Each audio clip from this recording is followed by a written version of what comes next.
Merci. Voilà, je reviens un peu sur le passage que le fils Alfred avait pris dans Actes chapitre 1er, verset 8. Mais vous recevrez une puissance, celle du Saint-Esprit, survenant sur vous, et vous serez mes témoins. Je voulais insister sur mes témoins à Jérusalem, dans toute la Judée, dans la Samarie et jusqu'aux extrémités de la terre. Et vous serez mes témoins. Qu'est-ce qu'on appelle témoin? Qui peut être un témoin? Mais le vrai sens du mot témoin en grec, c'est vous serez mes martyrs. Lorsqu'on entend témoin et martyr, on a l'impression que ça ne donne pas le même sens hein, dans la compréhension. Oh, ouais, mais si on va dans le texte original, on découvre... Nous, dans notre tête, lorsqu'on dit témoin, c'est quelqu'un qui a vécu la chose, il était là, et il peut nous rapporter ce qui s'était passé. Voilà. Et en plus, il va rapporter parfois avec des fausses notes. Voilà. Mais le vrai sens, c'est vous serez mes martyrs. Donc, celui qui a reçu l'Esprit Saint recevra la puissance. Pourquoi? Pour devenir un martyr. Et c'est comme ça qu'on a vu les apôtres devenir des martyrs. Mais, un martyr, c'est quelqu'un qui est mort pour une cause. Voilà, quelqu'un qui est mort pour défendre une cause. C'est un apologiste. Il défend une idée, une cause. Comme nous sommes donnés pour défendre la cause du Seigneur. Mais maintenant, on peut découvrir là, parmi toutes ces étiquettes qu'on peut avoir, comme le Fils a dit, être un apôtre, c'est une fonction, ce n'est pas un titre. Et la fonction, justement pour devenir martyr. Il n'y a rien de joyeux là-dedans. Ce n'est pas du tout pour devenir plus riche, non, pour devenir plus célèbre. Non. Il n'y a rien de joyeux là-dedans. Lorsqu'on te dit que voilà ta mission, tu risques de mourir dans la mission. Il n'y a rien de joyeux. Alors, quelqu'un, c'est un blanc, avant de partir en mission, il nous envoie des invitations. C'est quelqu'un que je connais très bien. Des invitations, il veut faire une grande fête parce qu'il part en mission. Je suis allé, j'ai écouté tout et tout. C'était vraiment la joie. Il a fait venir le maire de la ville, ainsi de suite. Il est parti et deux ans après, il est revenu en catastrophe ici, en France. Je dis, mais pourquoi tu es revenu? Il dit, mais parce que la guerre a éclaté au Congo-Brazza. Il était parti en mission au Congo-Brazza. Bon, toi, tu es un martyr, pourquoi tu fuis encore? Tu devais normalement rester. Tu abandonnes les brebis et puis tu reviens. Il dit, mais il y a un problème. Et c'est là qu'on avait parlé profondément de cela. Il n'y a rien de joyeux. Quelqu'un qui est un apôtre, c'est un martyr. Et c'est comme ça que nous voyons l'ami Paul, comme je l'appelle souvent, qui montre même qu'il avait abandonné les privilèges pour vivre d'une façon simple. Avant d'aller quelque part, il se préparait pour pourvoir à sa vie pour qu'il ne soit pas à la charge de l'Église. Mais lorsqu'on voit des gens qui se proclament apôtres, bishop, général, et ainsi de suite, amiral, et pour prendre l'argent des gens, en quoi ils sont des martyrs? Donc ils sont déjà en dehors de la parole de Dieu. Et de ce fait-là, on doute même sur le fait d'avoir reçu le Saint-Esprit. Le Saint-Esprit. Et sa puissance. Il parle de Dieu sans que ce soit vraiment de la part de Dieu. Voilà. En tout cas, c'est tout compris.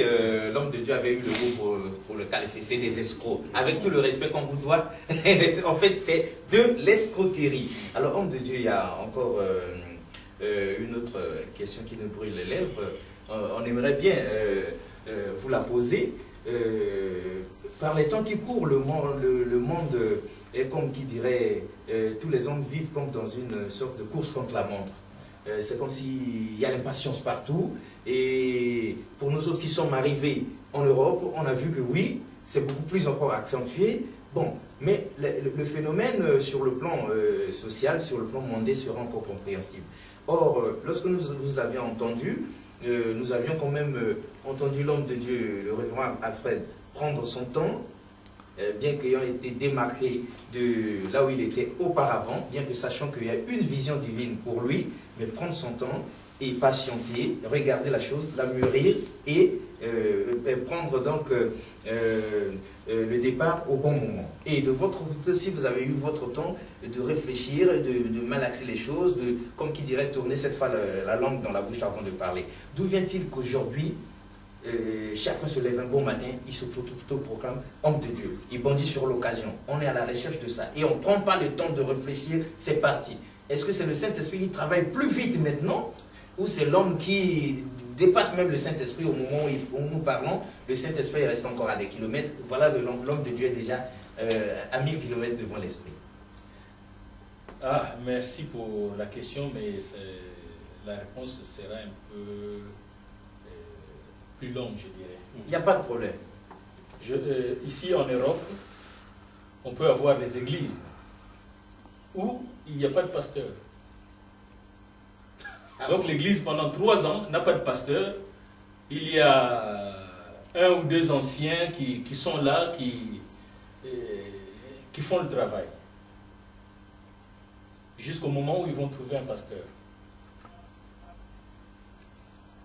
Chez les Africains, les pasteurs sont toutes les minutes. Il y a la production sur chaîne des pasteurs. On a vu ici. Aujourd'hui, moi je souhaiterais que des réunions comme ça, qu'il y ait des séminaires comme ça, qu'il y ait des pasteurs, parce que c'est eux que nous sommes en train, en premier, entre guillemets, de viser. Parce que l'ivraie pousse plus vite que le blé, et c'est ce qui se passe, malgré la confusion, tout ce qui se fait aujourd'hui en mal. Mais il y a des gens, des hommes sincères que Dieu a appelés. Et c'est ceux-là que nous voulons vraiment atteindre petit à petit, mais Dieu fera grâce pour que nous puissions vraiment aller pleinement dans la réforme. Lorsqu'un peuple est dans la crise, lorsqu'un pays est dans la crise, il y a des profiteurs. Avant, je prends l'exemple de Kinshasa. Ça fait 27 ans que j'ai quitté Kinshasa. Et une fois je suis parti, je suis resté 5 jours. Je suis revenu. En tout cas. Donc c'était 19 ans après. Je suis resté 5 jours seulement pour revenir. Mais aux époques où j'étais jeune, puisque maintenant je suis à la retraite, En tout cas. on trouvait des nganga partout. Et tout le monde s'improvisait nganga. Il y avait des nganga, Des féticheurs. Des féticheurs, voilà. Des féticheurs, un peu partout, il y avait des féticheurs. Il y avait aussi des escrocs, féticheurs, qui s'improvisaient féticheurs, mais en réalité qui ne connaissaient rien. Rien du tout. Et puis, bon, on nous a embobiné, voilà, je peux te faire des tatouages. Oui, qu'on appelait des camons. On appelait des camons. Oui. C'est sorti, ce mot-là est sorti vers les années 60-62. Les camons, parce qu'on était, j'avais 10 ans, on nous a coupé, on nous faisait manger des lames de rasoir et tout. Mais c'était des gens qui ne connaissaient rien dans ce qu'ils prétendaient être.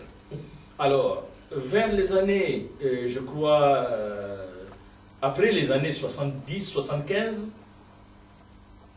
il y a eu ce mouvement qui a commencé par rapport à la spiritualité. Oui, le mouvement du réveil. Voilà. Vers les années 80. Et la même réaction se produit.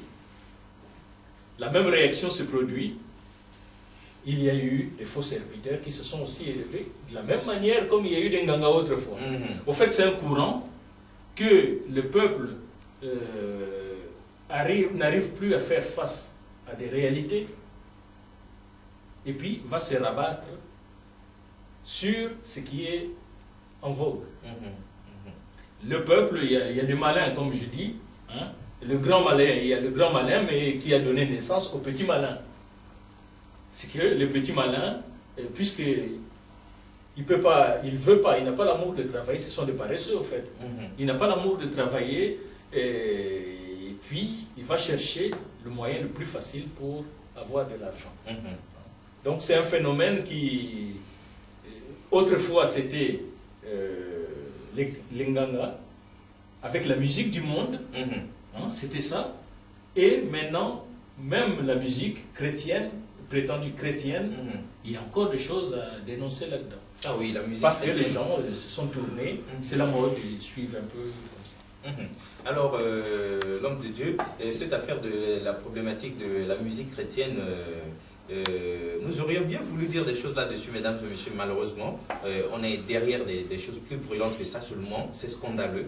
C'est scandaleux, vous savez dire, parce que dans la spiritualité des profondeurs, on a fait plusieurs émissions à propos.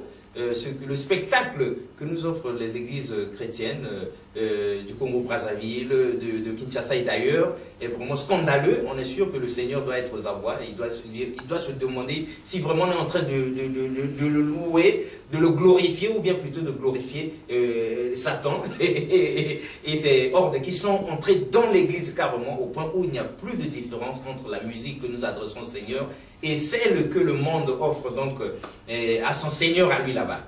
C'est toute la problématique qui est compliquée. On ne sait pas si l'homme de Dieu a un mot à dire là-dessus, sinon nous bondissons sur autre chose. Non, là, merci beaucoup. J'aimerais dire un mot déjà.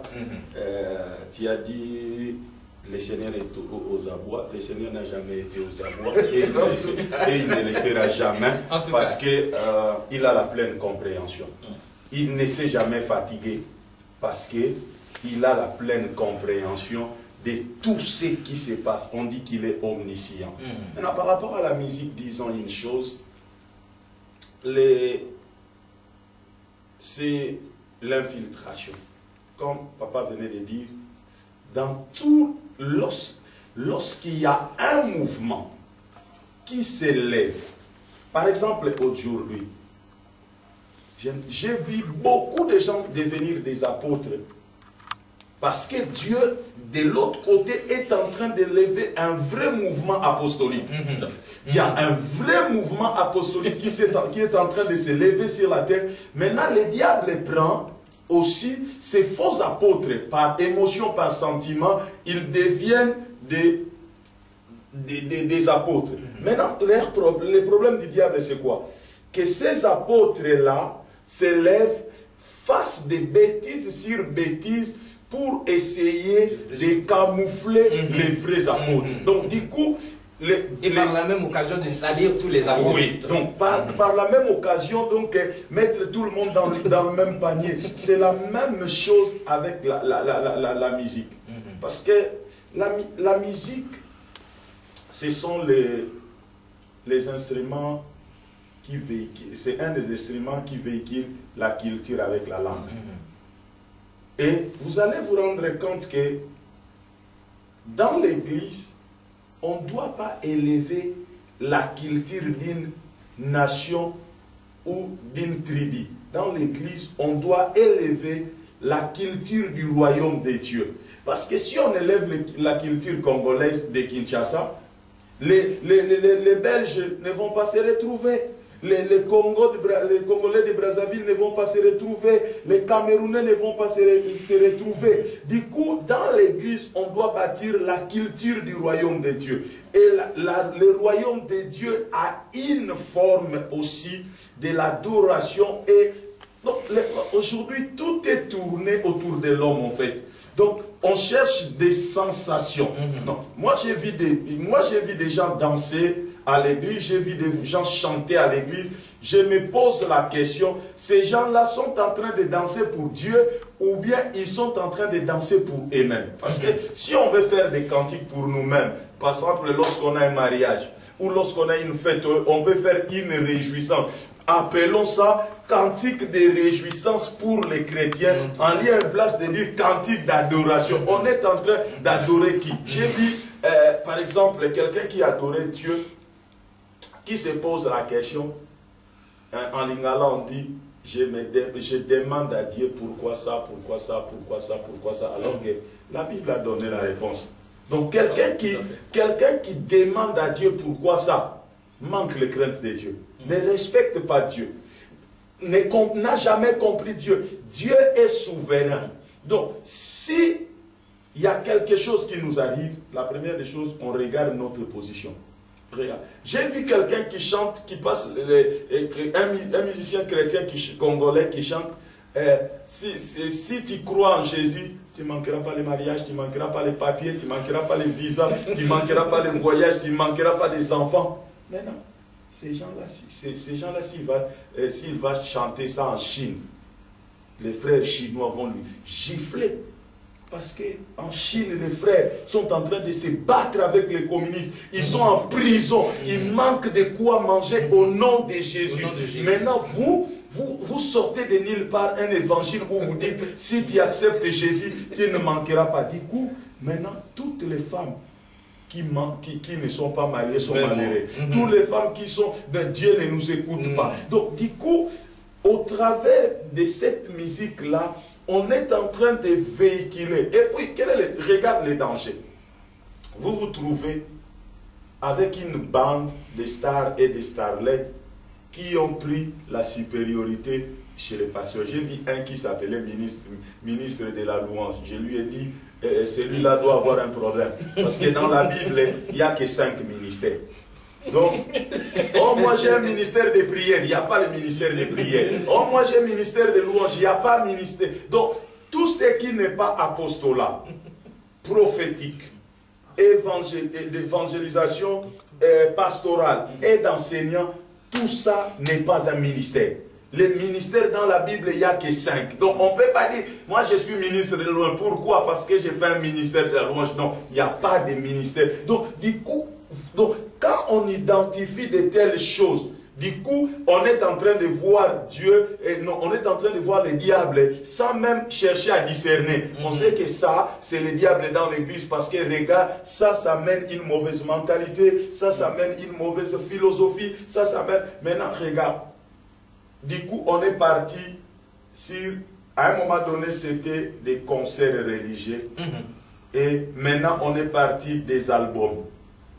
Des albums. Du coup, c'est une compétition d'albums. Même pas une compétition d'albums, mais on a une révélation lucrative. Alors que la révélation ne doit pas être lucrative. Vois, un frère a chanté par la grâce de Dieu comme ça, il a mis des cantiques, il a chanté, ça a marché, les gens ont aimé. Du coup, chaque année, il nous sort un album. Mais est-ce que ces gens ont demandé à Dieu la permission de sortir ces albums-là? Et puis ces albums-là, et puis vous allez remarquer que tous ces mondes-là dans leurs églises, ils ne se soumettent à aucun pasteur. Et vous allez vous rendre compte, il y a les pasteurs qui se battent à cause des musiciens. Pourquoi ce frère-là chrétien qui est parti il était dans cette église, il a fait des bêtises, et on veut le reprendre, il part dans l'autre église, l'autre pasteur l'accepte, c'est le problème avec l'autre pasteur. C'est les bénédictions. Donc, du coup, c'est tellement de problèmes qu'il n'y a même plus de discipline.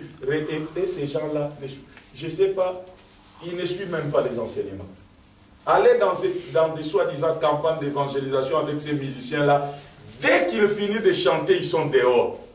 Ils attendent que la prédication se termine pour qu'ils reviennent. Non, à de telles personnes, dès qu'ils sortent seulement dehors, demandez au protocole, fermez la porte, qu'ils ne reviennent pas. Donc qu'ils rentrent chez eux. Parce que vous savez, on est en train de faire le travail avec les frères qui nous ont aidés dans l'adoration. Je leur ai dit une chose.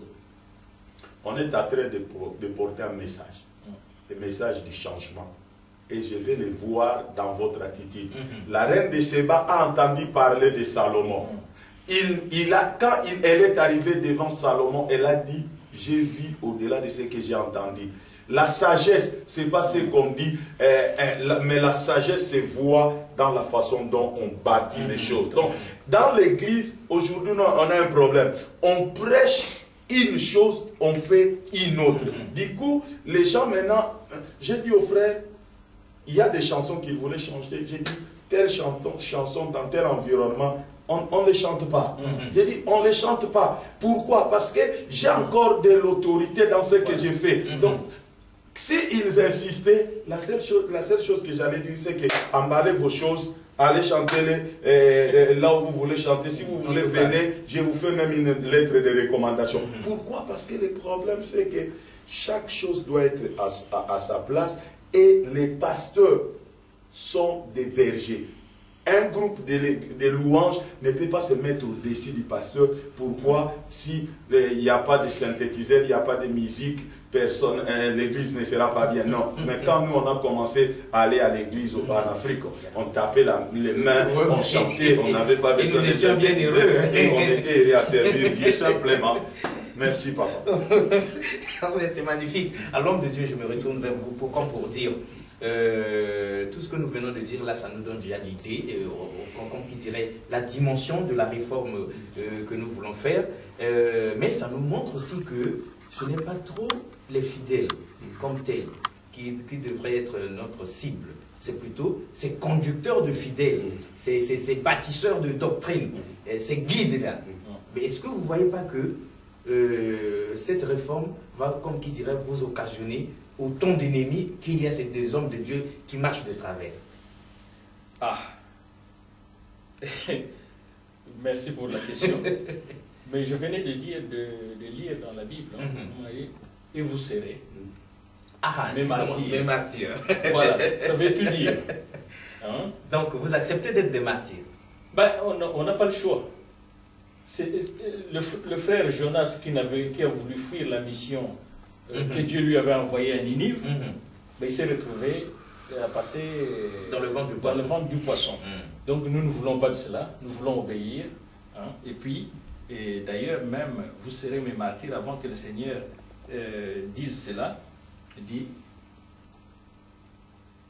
vous recevrez une puissance, le Saint-Esprit survenant sur vous. Et je crois que rien, aucune puissance, ni de la sorcellerie ou quelle que soit la magie ou autre, rien ne pourra nous atteindre pour nous détourner de cette mission.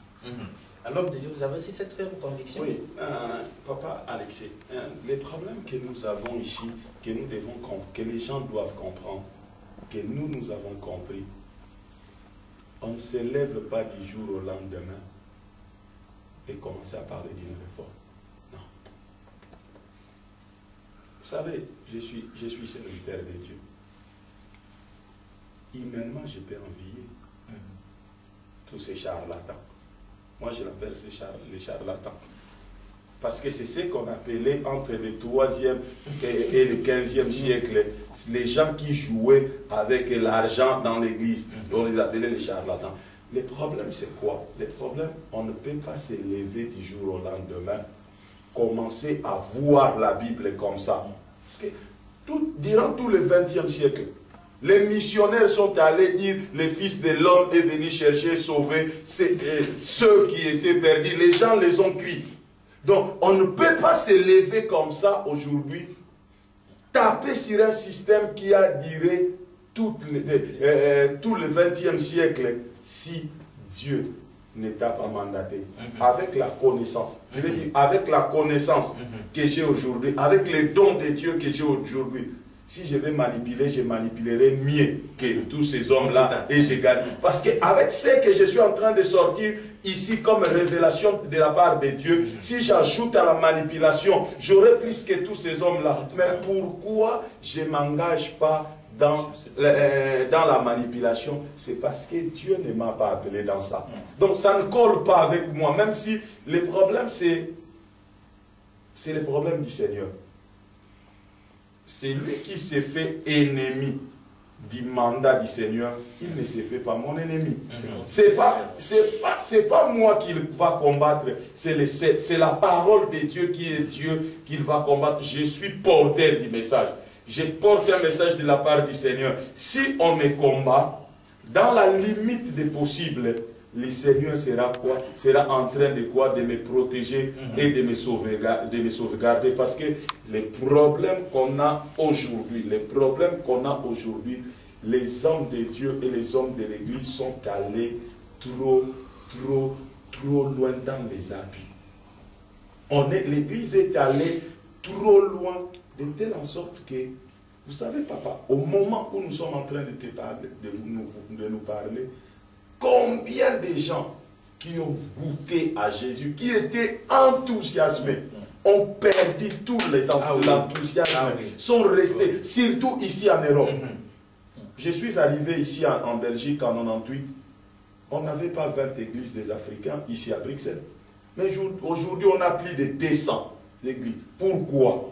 Parce que les gens sont en train de chercher Dieu, mais leur problème, aujourd'hui, d'ici, demain, d'ici, là-bas. Donc, ils commencent à tourner comme des moutons comme ça. Donc, il faut quand même... Les Européens appellent les pigeons voyageurs. Oui, en tout cas. À un moment donné, il faut que des hommes se lèvent et disent, cette histoire peut être stoppée ou arrêtée.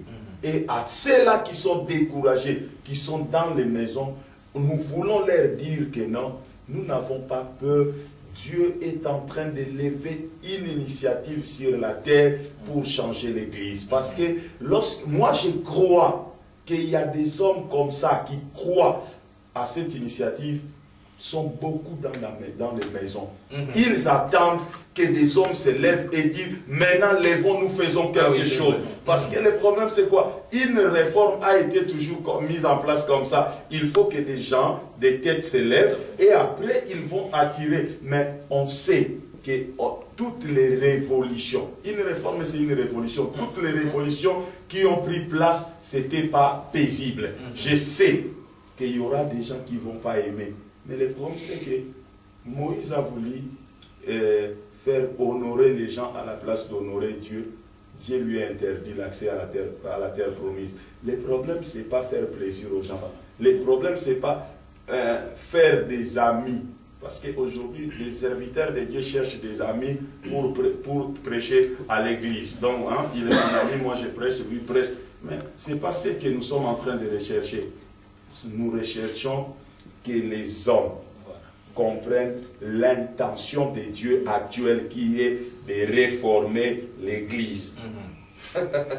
Mesdames et messieurs, c'est dit avec les mots qu'il faut et c'est l'occasion pour nous de vous rappeler donc la pensée du jour que nous avons justement puisé dans ce dépliant. La saison spirituelle a changé. Et Dieu fait quelque chose de nouveau sur la terre. Et nous croyons que lorsque les hommes de Dieu sont capables de dire les choses ainsi, et imaginez-vous si c'était le Saint-Esprit lui-même sur le plateau de la spiritualité des profondeurs, ce sera encore 1000 fois plus fort. Mais ce qui est dit ici est déjà énormément édifiant parce qu'il n'est pas normal que nous attendions plutôt de voir Dieu lui-même pour roi. Et il ne viendra jamais si c'est lui-même que nous attendons le Saint-Esprit pour qu'il vienne nous parler. À l'homme de Dieu, cela dit, nous pensons être donc satisfaits sur ce point-là, sur la problématique de la réforme de l'Église, avant que nous ne plongions sur l'autre thème, donc le jubilé de l'Afrique, comme qui dirait la lecture donc, des 50 ans des indépendances qu'on nous avait accordées depuis les années 60, avant que nous nous penchions comme tout le monde sur ce grand malade qu'est l'Afrique. Alors, quelles sont vos conclusions? On commence par le Fils et on va terminer par le Père. Moi, je dis merci à Dieu pour l'opportunité qu'il nous donne. C'est une opportunité. Qui suis-je pour que Dieu se serve de moi comme pionnier dans cette génération? Qui suis-je? C'est une opportunité. La chose que j'aimerais dire à nos frères africains qui nous écoutent, ça c'est la saison de l'Afrique. Cette saison, c'est la saison de l'Afrique. C'est vraiment la saison de l'Afrique. Parce que l'Afrique, en fait, ce n'est pas un espace géographique, mais c'est un état de conscience. Donc tous les Noirs, partout où ils sont actuellement dans le monde, ont une même destinée. Et Dieu est en train de vouloir enlever l'opprobre sur l'Afrique. Comme les boités qui étaient toujours devant la porte dans le livre des Jean, demandant l'aumône. Mais ce jour-là, lorsqu'il a rencontré la vraie révélation, on a dit, il a bondi, il a commencé à sauter, rendant gloire à Dieu. Nous savons que c'est le temps de l'Afrique. Les Africains doivent se réveiller, chercher le vrai Dieu. Cherche pas les dieux qu'on nous a, les dieux que les hommes de Dieu importent de l'Europe et de l'Amérique, qui nous embrouillent et nous amènent nulle part. Nous devons chercher le vrai Dieu, parce que les adorateurs, les vrais, adoreront le Père en vérité et en esprit. Merci beaucoup. Alors, papa, conclusion, avant qu'on ne plonge sur autre chose. Ouais, c'est que, comme le Fils a dit, c'est la saison de l'Afrique. C'est dans Ésaïe 19, 25. Je crois qu'il est écrit, Dieu dit, l'Égypte est mon peuple. la Syrie est l'œuvre de mes mains, et Israël est mon héritage. Je reviens sur l'Égypte et mon peuple. L'Égypte, la signification de l'Égypte, c'est la terre des Noirs. D'ailleurs, si on prend l'Égypte, le Soudan, le Niger, l'Éthiopie est liée avec les Noirs. Donc c'est la terre des Noirs. Bien que avant, l'Égypte antique s'appelait Kemet, qui donne cette signification, la terre des Noirs.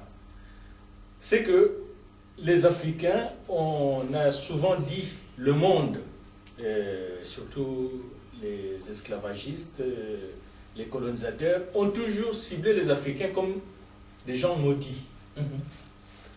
Mais les Africains eux-mêmes ne savent pas qu'ils sont le peuple de Dieu. Puisque c'est écrit dans la Bible. Donc on ne peut pas discuter. Il y a une chose qu'on doit savoir, et d'ailleurs je suis en train de développer la missiologie libérale euro-panafricaine, et l'Africain, contrairement à ce qu'on croit, a reçu la connaissance de Dieu avant l'Européen. Lorsque Abraham a quitté son pays, il est allé, il y a eu la famine, et il est allé en Égypte. Avant lui, le nom de Dieu n'était plus prononcé. Mais il va être celui qui ramène à la surface le monothéisme, si on peut dire cela. C'est Abraham qui l'a ramené, il l'a transmis aux Africains. Lorsque l'Européen nous a dit que voilà, c'est l'Européen qui a amené l'évangile en Afrique, mais c'est complètement faux. Puisque déjà nous voyons dans la Bible que l'eunuque éthiopien venait de l'Éthiopie, venait de l'Éthiopie pour aller adorer à Jérusalem. Et à son retour, il s'est converti par le ministère de Philippe. Lorsqu'il est retourné en Éthiopie, et c'est lui qui avait commencé à transmettre ce qu'il avait reçu. C'est la raison pour laquelle aujourd'hui des pays comme le Soudan, à l'époque la Nubie, et l'Éthiopie, avant l'Égypte, avant de devenir musulmans, c'était des pays chrétiens. Parce que l'eunuque éthiopien avait la possibilité, en étant intendant de la reine Candace, et avait la possibilité d'atteindre plusieurs personnes. Et cette foi monothéiste s'était répandue. Donc, les Européens, lorsqu'ils sont allés là-bas, l'évangile qui a été dit qu'ils ont apporté l'évangile, ce qu'ils appelaient l'évangélisation, moi je l'appelle la catholicisation. Et les protestants n'ont pas fait mieux, puisqu'ils ont fait pareil. Justement, c'était une question d'argent.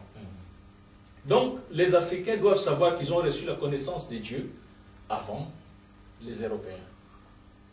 Mais seulement le fait que l'Afrique avait été dominée par les Européens, et c'est ce qui a fait, on nous a fait croire que nous n'étions pas dignes de recevoir Dieu, que l'Africain n'avait pas l'esprit humain.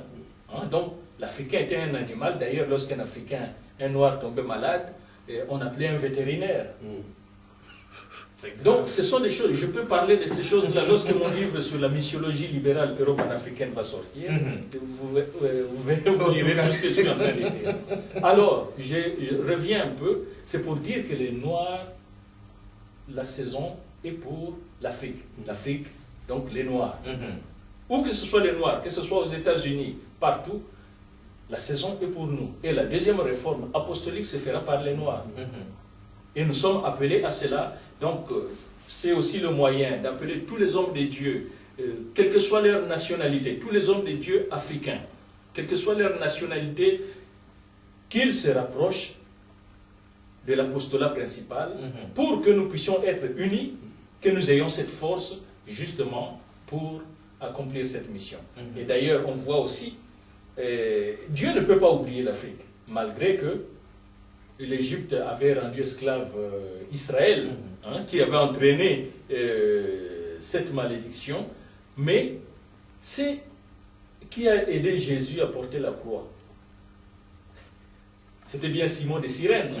Et Cyrène, ce n'est pas en Amérique, c'est un Africain. dans l'église de Corinthe, dans les Actes des Apôtres, dans l'église d'Antioche, là où il y a eu vraiment, pour la première fois que le mot chrétien est sorti, on cite bien parmi les prophètes, qui ont d'ailleurs prophétisé, libéré le ministère de Paul et Barnabas, il y avait aussi Niger. Niger, c'est une fille noire. Oui. Et on voit partout que les Noirs sont là.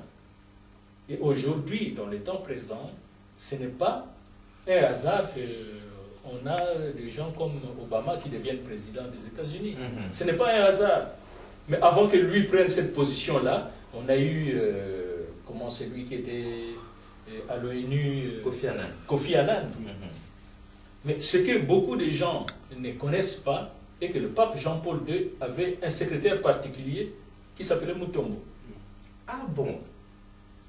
Ça, et d'ailleurs, même lorsqu'il y a eu le choix de l'actuel pape, de Benoît XVI, il y a eu une manipulation. En réalité, c'est un noir qui devait passer pape. Mais puisqu'ils n'ont pas cautionné cela, il y a eu manipulation. Donc nous sommes appelés pour une mission. Les Noirs qui viennent, les Africains qui viennent en Europe, moi je crois qu'il y a une mission. Il y a une grâce qui se fait. Une grâce, Dieu, par n'importe quel moyen, mais ils sont sortis de là-bas, mais pas pour continuer à vivre comme en Afrique, mais justement pour changer de mentalité, parce que nous devons ouvrir les grandes portes. C'est très très bien. Voilà, mesdames et messieurs, nous étions nous-mêmes déjà embarqués, donc emballés, comme qui dirait, en train de prendre des enseignements. Et nous pensons que c'est la même situation avec vous, donc chez vous à la maison, parce que ce que nous avions dit dès le départ était vrai. Nous avons affaire à des poids lourds de la spiritualité, des poids lourds de l'évangile. Parce que justement, là, au moins, on restitue les choses sur leur base et ça nous fait du bien. Alors, l'homme de Dieu, on est sur vous. L'Afrique, 50 ans d'indépendance. Les indépendances africaines, il y en a qui pensent que lorsqu'on parle du bilan des indépendances en Afrique, lorsqu'on évoque des choses très très importantes comme ça, la pauvreté de l'Afrique, sa politique, son économie qui va à volo et tout ça, les hommes de Dieu, on ne doit même pas leur poser la question parce qu'ils ne connaissent que la Bible.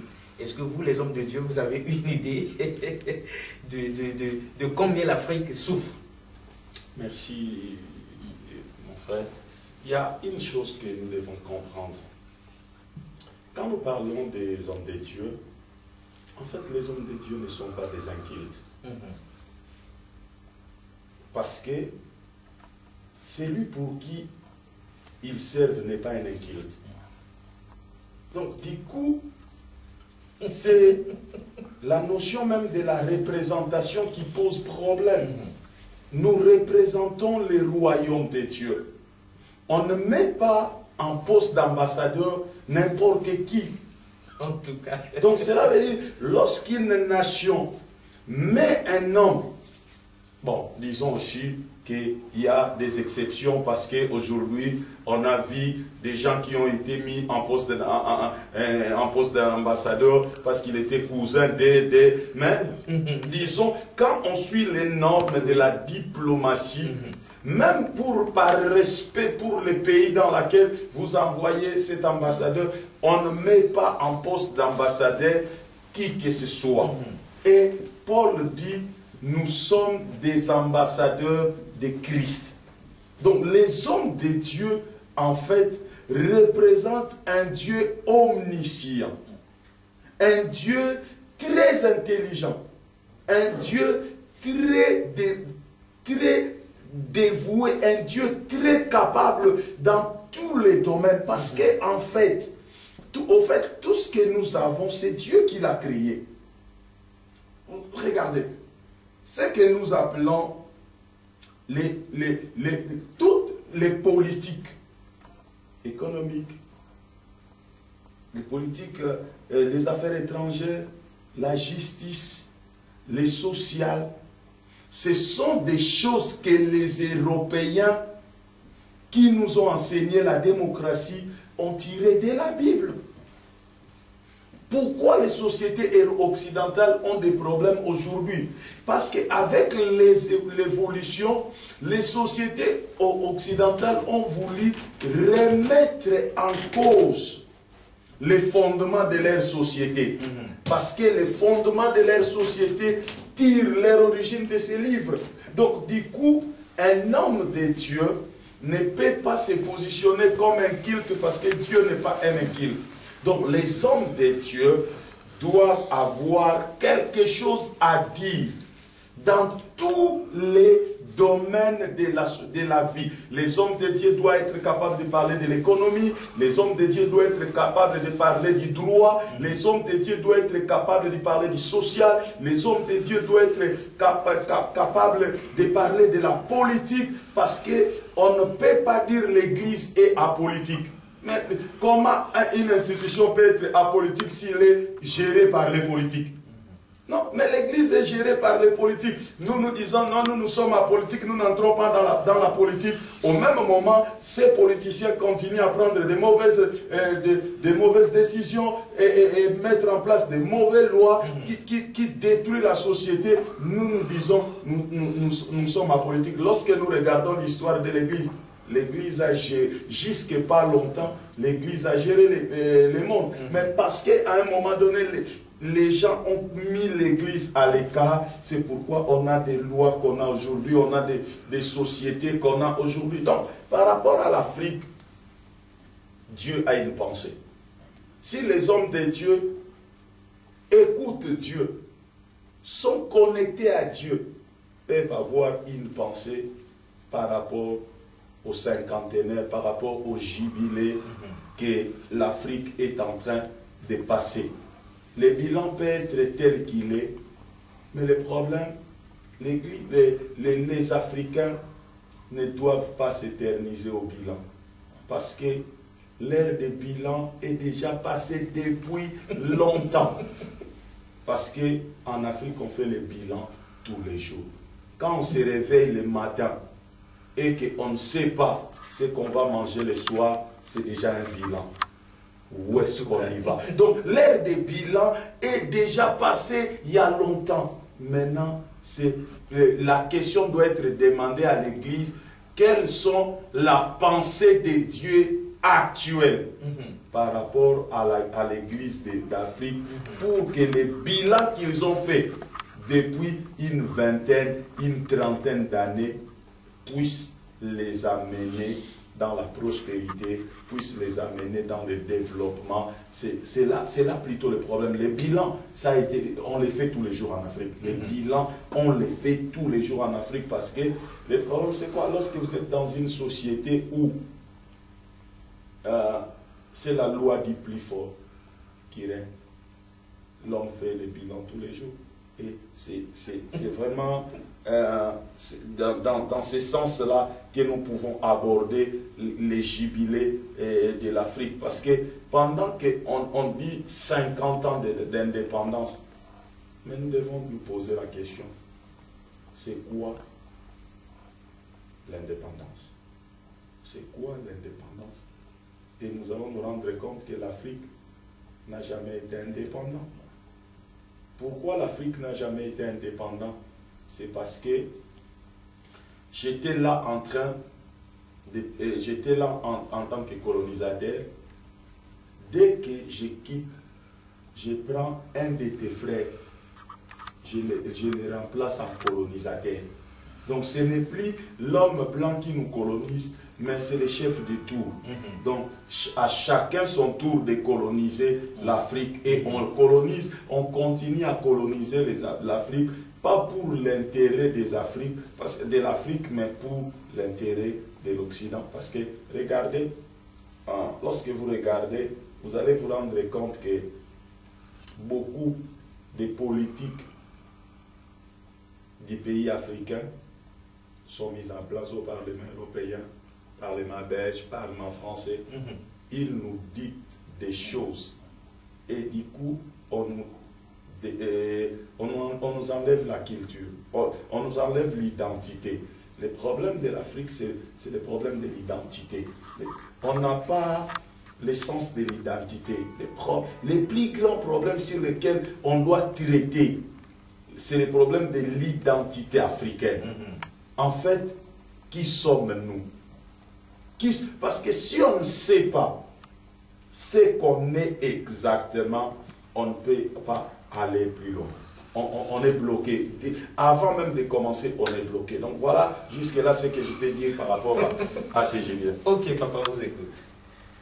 Ben, le bilan de 50 ans, c'est comme m'a dit Alfred, je ne peux pas reprendre ce qu'il a dit.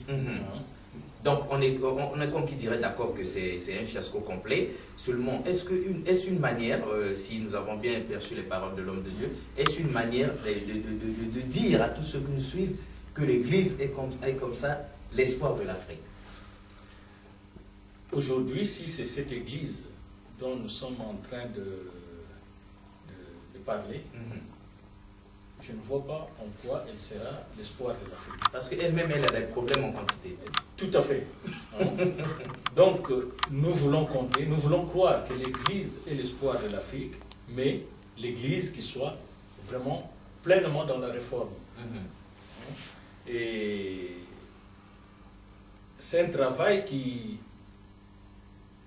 doit d'abord entrer dans la mentalité. Dans la mentalité, que l'Africain reconnaisse son identité, parce qu'en fait, l'Africain est lié encore avec son passé. Si nous voulons que l'Afrique puisse changer, il faut aussi, à un moment donné, se dire stop avec la haine du passé, souvent contre les Blancs, mais pour que nous puissions nous ressaisir, parce qu'on prépare le futur dans le présent. Mais si on reste lié seulement, on nous a fait ceci, cela, et ainsi de suite, on n'arrivera pas à préparer l'avenir. Mais nous avons des hommes, des femmes capables de travailler vraiment comme il se doit en Afrique, et des hommes, des femmes capables dans l'Église, mais une Église qui soit vraiment l'Église. En tout cas, pour moi, personnellement, du fait que j'avais quitté le pays depuis 27 ans, bon, tout ce qui est, par exemple, politique, ainsi de suite, je ne l'ai plus vraiment suivi. Mais par contre, ce que j'aimerais souligner, c'est que nous ne devons pas, nous les Noirs, nous regarder seulement en tant que Noirs. Nous devons prouver que nous sommes aptes à faire des choses, que ce soit dans le domaine spirituel, que ce soit dans le domaine, dans d'autres domaines comme financier, et ainsi de suite. Je l'ai vécu dans la ville où je suis. Ce qui signifie que dans ma ville, il suffit d'arriver même à la gare, qui que ce soit, un blanc ou tu demandes, révérend Jean-Marie, on te conduit jusque dans mon bureau. Il suffit que j'ai un petit souci, je peux joindre les autorités de la ville et le représentant du gouvernement dans la ville, dans le département. Pourquoi? C'est parce qu'il y a eu quelque chose que j'avais affronté, toujours dans le cadre de l'apostolat, qui avait dépassé même les autorités. C'est d'accueillir 600 personnes qui ont fui la guerre du Soudan et la guerre du Darfour. En France, je suis la première personne qui a fait ce travail. Alors que l'État français était indifférent vis-à-vis de ces gens-là. J'ai accueilli des Guinéens, des Tchadiens, des Centrafricains, jusqu'aux Botswanais. Lorsque j'ai dit accueillir, ce n'est pas qu'on se voit et puis on se dit au revoir après 10 minutes. Il faut les loger, les héberger, faire leurs démarches administratives, et qu'ils apprennent la langue. Et j'ai fait cela sans l'aide de l'État. Et ça changeait, ça bouleversait même la mentalité des autorités. D'ailleurs, c'est pour cela que j'ai sorti un livre au mois de janvier 2010, du Darfour à Arras. Mais par rapport même au fait que j'avais accueilli des gens qui ne sont pas de la même religion que moi, et ça a bouleversé non seulement les Français, mais aussi les Arabes musulmans. Ça les a bouleversés. Parce que comment un homme, un ecclésiastique, peut accueillir les musulmans, alors que dans leur pays, ils ont persécuté les chrétiens. Bon, ce que je vais dire, hein, pour conclure, l'Afrique peut apporter beaucoup de choses. Et d'ailleurs, ce que nous ne savons pas, ce que les gens ne savent pas, si aujourd'hui l'Afrique n'existait pas, par exemple, vous verrez l'effondrement de beaucoup de tous ces pays qu'on dit les pays développés. Ils sont développés à partir de quoi? Tout ce qu'ils font, les matières premières, on les trouve en Afrique. L'Afrique est comme le réservoir que Dieu a donné à cette terre. Et malheureusement, nous-mêmes, nous sommes, non seulement qu'on a été manipulés, mais même maintenant, il y a beaucoup qui restent dans cette absence, ce manque d'identité. Et c'est ce qui bloque. Et le Fils l'a dit lorsque on a, soi-disant, donné l'indépendance. L'Européen n'a pas donné l'indépendance. Mais l'Africain avait pris l'indépendance. Hein? Ça, c'est l'Européen, puisqu'il avait un échec de ce côté-là, il dit, j'ai donné l'indépendance. Non, l'Européen n'a pas donné l'indépendance, mais l'Africain avait pris l'indépendance. Et c'est comme ça qu'on s'est retrouvé, par exemple, au Kinshasa. Le pouvoir était resté entre les mains des jeunes qui ne connaissaient même pas ce que c'était la politique. Des jeunes de 30 ans, 28 ans, et ainsi de suite. Et puis, bon, ils commençaient à tâtonner. Mais je crois que avec l'Union africaine, qui au départ était l'Organisation Unité Africaine, qui deviendra l'Union africaine, il faut que les consciences puissent s'éveiller, au lieu d'être toujours sous la tutelle des Européens.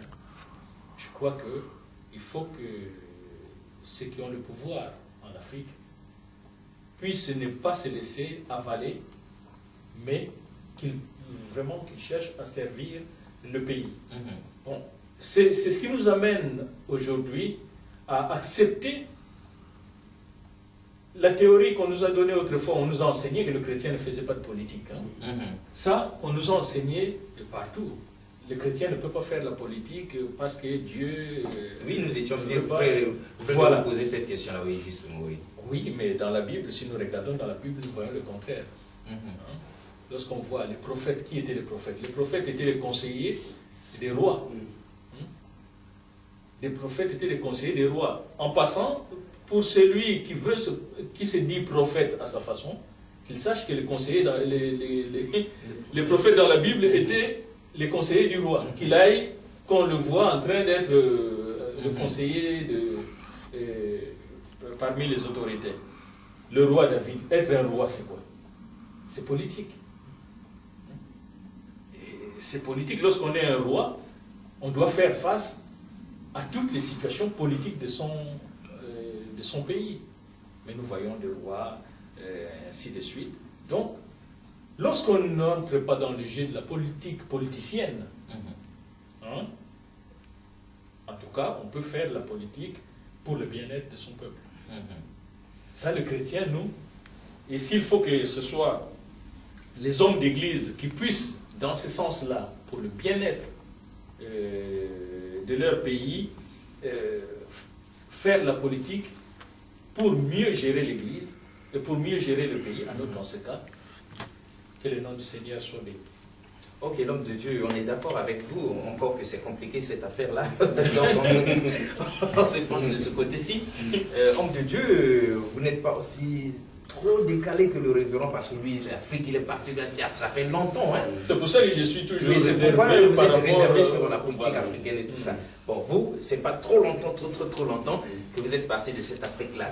Alors, maintenant, aujourd'hui, est-ce que, parce que déjà, nous qui venons d'atterrir, on a laissé au pays une grande bataille d'hommes de Dieu. Donc les uns pour la politique, les autres contre. Et il y en a qui se sont positionnés dans diverses élections législatives, locales, pour devenir des députés, des conseillers communaux. Bon, est-ce que vous pensez que l'avenir de l'Afrique, ou bien le salut de l'Afrique, passe par le pouvoir politique aux mains des hommes de Dieu, ou la conversion des hommes politiques ou encore l'État et l'Église marchent de pair? Je vais, avant de répondre à cette question, je vais vous dire une chose. Un athée peut bien diriger un pays s'il comprend les principes du royaume. On n'a pas besoin de se convertir ou d'être dans l'église pour comprendre les principes du royaume. Pourquoi je dis ça? Je te donne deux exemples. On a eu en Zambie, je ne sais pas s'il est toujours président, on avait en Zambie Frédéric Chiluba, qui était un converti, un né de nouveau, déclaré, connu par tout le monde, mais qui n'a amené le pays nulle part. Deuxième exemple, on a eu aux États-Unis avant Barack Obama, George Bush, un né de nouveau, converti, déclaré publiquement, il a été sauvé par sa foi. Mais il a mis tout le monde sans se décider dessous, sans compréhension de pourquoi il a réussi le pouvoir. Mais quand il va dans les pays comme la Thaïlande, si je ne m'abuse pas, on a eu un homme qu'on appelait Lee Kuan Yew. Cet homme-là, non converti, connaissant pas les choses de Dieu, ne va pas à l'église. Dans moins de 30 ans, il a pris un pays qui était comme un champ. Il a sorti des pays de tiers-monde pour les mener dans les pays de développement en Thaïlande. Il a pris un pays de tiers-monde dans moins de 30 ans. Seulement, il a compris pourquoi on a les pouvoirs. Le problème, ce n'est pas homme de Dieu ou pas homme de Dieu, homme d'église ou pas converti, mais le problème, c'est de comprendre pourquoi on reçoit les pouvoirs. Est-ce qu'on reçoit les pouvoirs pour soi ou on reçoit les pouvoirs pour la communauté? J'étais au Congo à un moment donné, on disait, il y avait une devise du parti État. On disait, un père égal, servir, c'est servir, non. Mais ces gens-là, à la longueur de journée et de nuit, se faisaient que servir, mais ils venaient devant les gens dire, un père égal, servir, c'est servir, non. L'hypocrisie.